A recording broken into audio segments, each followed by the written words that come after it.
Are you wanting to go from blonde back to a brown? Not sure if you need to backfill or not? In today's video, I test out a few different colors of hair dye and I take you on my journey as I explore the different ways one can go back to brown before I actually commit to doing a full head of a brown that I don't like. So come along with me on my hair journey and enjoy the video. I will link to my before you bleach your hair, watch this video, because as you can see, my hair has been pretty bleached. Okay, so with all the bleach, a lot of damage has occurred, and I never used to be this blonde. If you look some of my older videos, I was a lot darker, and I had a level 6 brown in, but I don't know what the shade of the level 6 was because I was going to a hairdresser. But I'm thinking about going back to brown. Let me just show you what I've got here. So today, what I'm going to do in today's video is do a test patch.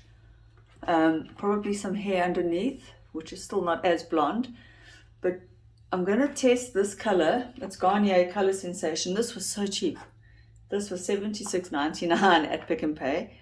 That's here in South Africa. If you're overseas, obviously I don't know what brands you get and what the price is, but this is one of the cheapest hair dyes. But Garnier Nutrice, and I mean this is Garnier, their Nutrice range is one of the top ranges of box dyes.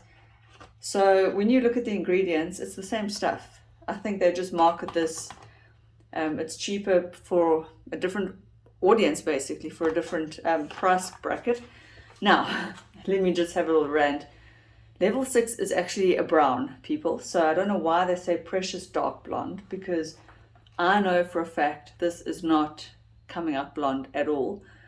I am going to do the test patch and then show you, and the reason is because I want to see whether I can go brown on my own.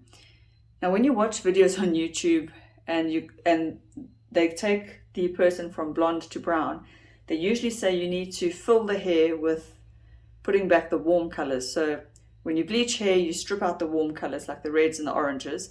They usually say you've got to do it's basically like a orange stain on the hair first to put those pigments back in. Or you could do a very warm brown, but I don't want to be a warm brown.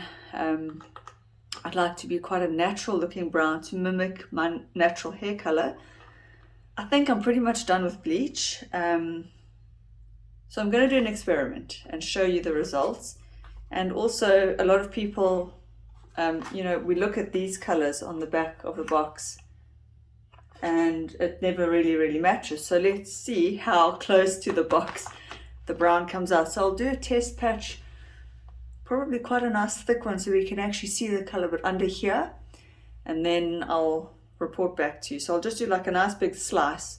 So I did dye my hair underneath this strand here using the neutral brown, but I don't know if it's showing in this light. It's got a slight khaki tone to it, which is what I suspected. So today I bought the Garnier Rose Gold because it's got a gold tone built into it. So I will try a test strand on this side and we can compare the two browns.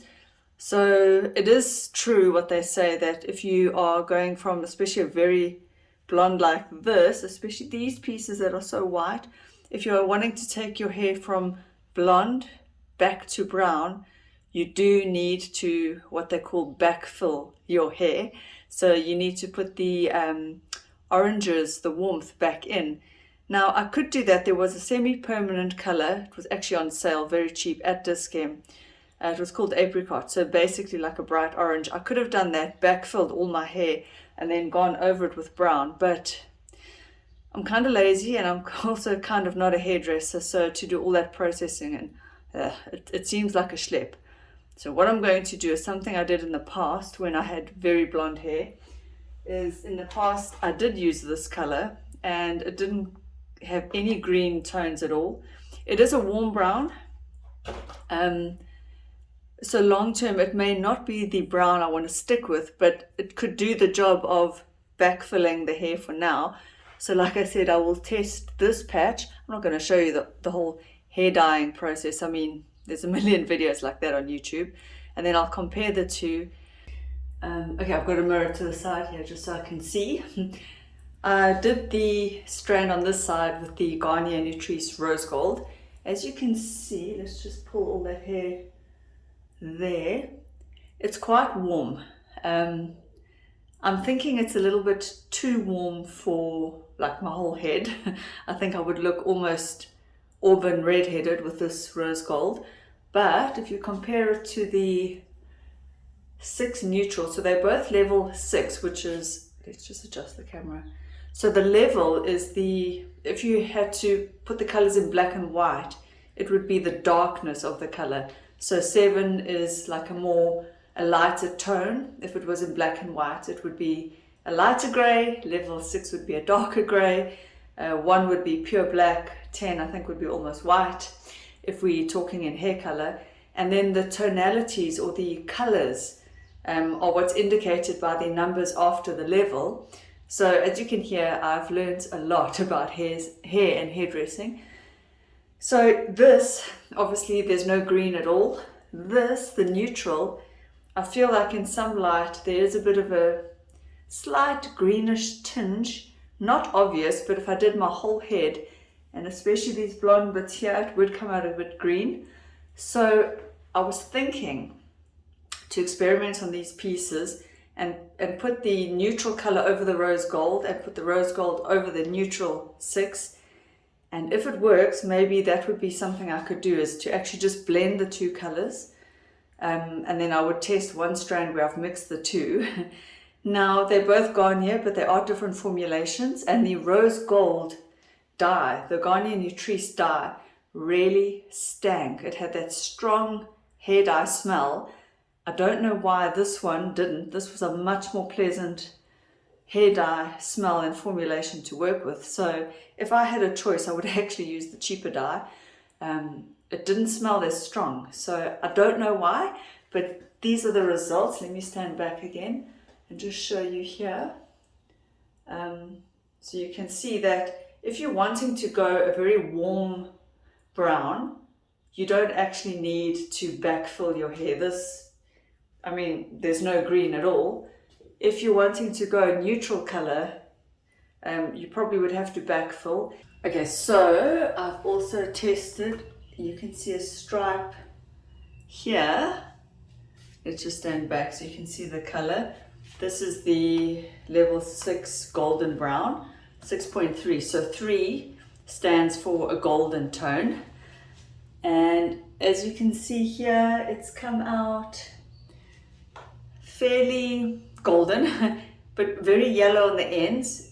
On my roots, it's a lot redder because my natural hair with the developer, which is like a peroxide, will throw up orange. So my roots actually don't look too bad. They look like a nice warm brown. However, I think if I did my whole head in the golden brown, it would look a little bit yellow.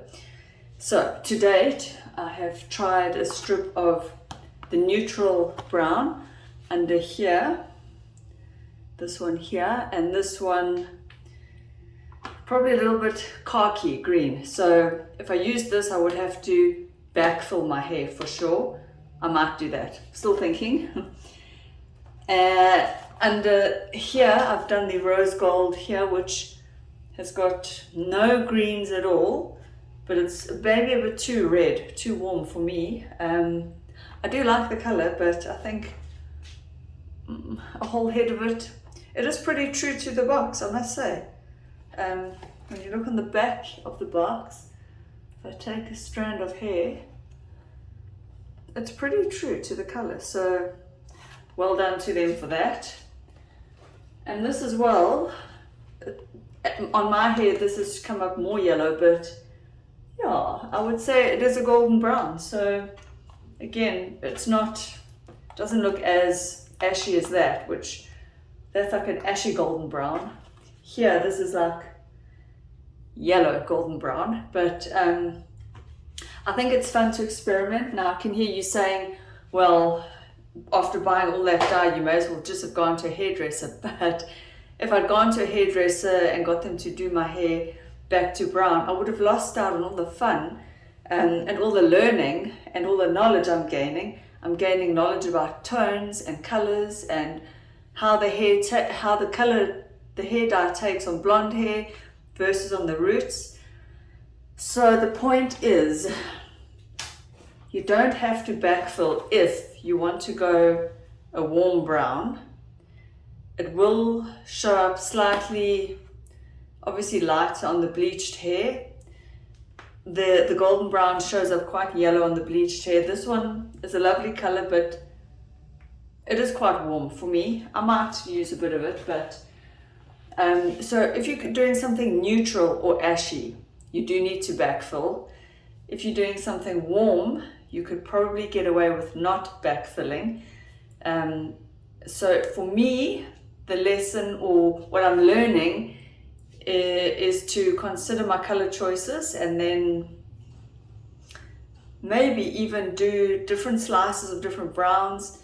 There's so many options, but you don't have to just go a solid brown either. That's another thought that popped up into my head. However, it's harder to work with your own hair.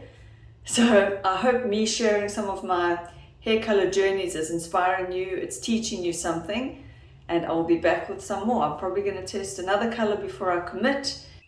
And now you can see, crazy lady that I am, I'm just dyeing, it's a level 5, but it's the Garnier Nutrice Frozen Brown. Let me bring what I'm doing. I'm doing another test patch on my hair. I'll just show you how I'm doing it. So I just clip all the rest of the hair away. This is now going over the rose gold patch that I tested, because the rose gold contains all the backfill colors that one would need. So this here is the Cool Brown 5.12 Glacial Brown. They do not have a cool brown in a level 6 other than the neutral brown, which is quote unquote ashy. As we saw earlier, it went a bit green on me. So I'm going to just see how the level 5 actually comes out. It might be a bit too dark. And instead of going over and over this hair and damaging it, I found at Dis-Chem here in South Africa a 20 vol, which is a lower volume developer, and I mixed it with the Garnier Nutrice color. So their developer, because it covers stubborn grays, I'm assuming it's a 30 volume. It's got a higher peroxide content. You can also get at Dis-Chem a 10 volume. What I've noticed with the 20 vol developer that I've mixed with this color is that the color hasn't darkened as quickly, so it maybe gives you more time to work with it. I just don't want to damage my hair, so I just want to test the color and just see how it looks, see how dark it comes out, see how ashy or cool it looks, whether it's a nice brown or not, before I ruin my whole head of hair and put a color over that I don't want. So under here I can test, you're not going to really see it, it's going to blend away. And let's see, and I've put the 20 vol on some gray roots areas. You could see some grays coming through. So I'm having fun testing out. Also, I found a video, I will link to that in the description box below. So in that video, the hairdresser was putting a brown over a client with a blonde balayage in her hair. Her blonde had gone quite brassy like mine, so it wasn't a white blonde, it was a very yellow blonde. And she was, instead of doing backfill, she said you didn't need to do a backfill in that particular case because they were going like a level, between a level, around about a level 7. And they were putting in gold and red tones back into that brown, the level 7. So the gold and red tones were inherent in the brown that she mixed it up. She mixed up a level 7 gold and a brown, she's called it mocha, and the mocha has like a red tone in it. So it is possible to go a brown without backfilling. Finally, we have a color under here that I'm not averse to. I don't know in this light how it's looking. In natural light, it looks really good. It is dark. Obviously, hair dye always looks very dark when you first do it, and it does fade. It's not green. I was worried it would look a bit grey-blue because it's got blue tones in it, blues and violets. The 1 and the 2 are like blue and violet tones.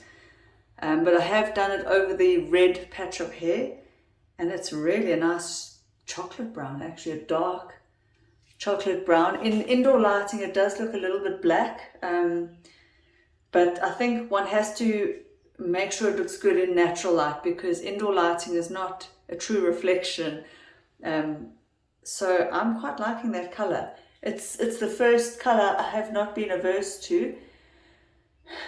So do I go this dark? So if I did this color, the 5.12, I would definitely I would have to backfill because I can see on these very, very light wispy bits here, they would grab the blues and my hair would probably look blue-black, which is one of the reasons the ashy colors can look darker, even though they're a level 5 or a level 6, they can appear darker because of the greens, blues and violets. Those tones, especially in indoor lighting, can sort of shine with a blackish, darkish hue, whereas the golds and the oranges have a much lighter shine, and they don't shine, they don't give the appearance of a shadow. Shadows are generally cool. So as an artist, which I am, if you want something to recede or to look like it's in shadow or shade, you use cool tones, blues, purples, greens, and that recedes. It looks dark. Even if you're using a lighter cool tone because you don't want your image to be dark, you use cool tones to create shadow. So anyway, I understand that and I would never ever go over a level 5. I feel that naturally I'm a level 6. Some hairdressers say I'm a 7, but I like this color. It's really nice. What do you guys think? Especially in the natural light, it looks good. You can see that how damaged my hair is from the bleach. But yeah, this could work and look next to my face, next to my eyebrows. It's really nice. Yay. So I might do this. And look, it will fade. It's a nice color. I'm going to show you my natural hair color. Hold on. Photos of me with my natural hair color there. I don't know if you can see that there. So yeah, probably a level 6. And I wouldn't say I'm ashy. Well, I am ashy, but I'm also warm. I'm ashy warm. So there we are. It would appear that natural hair has got like all the tones in it. And a thought I was having was, what if I mixed 3 colors? The gold level 6, the rose gold, or maybe just do the rose gold with the ash, or backfill. Many options. And what's nice is that I have the lower volume developers for the ends here. So these will grab the color, and then I can use a higher volume on the roots, and Bob's your uncle. It doesn't have to be that scary. You can take control of your own hair and your hair color. You just need to, like everything in life, be calm, think about it, practice, get used to doing something, and you will get better and better at it. And as you learn about colors and color theory, I'm an artist, so it's not that difficult for me. But you could do it on your own. And again, I keep saying it, but I'm having fun. So anyway, yeah. So I can see that this video is getting quite long. So I'm going to stop it right here, and I'm going to create a part 2. I'm going to make this into a 2-part series. And in part 2, you'll get to see what I finally decided to do with my hair. Do I go a full brown? What color brown? I don't even know yet. So I'm excited to watch part 2. So hang in for that. And before you go, I would greatly love it if you would give me a thumbs up. I really have put in a lot of effort into this content. I believe it's really good. I believe all my content is really good. So if you've got some time, check out some of my other videos. Subscribe. It's totally free. It really helps my channel grow. And I love you all. Thank you for watching. I will see you in part 2. Bye.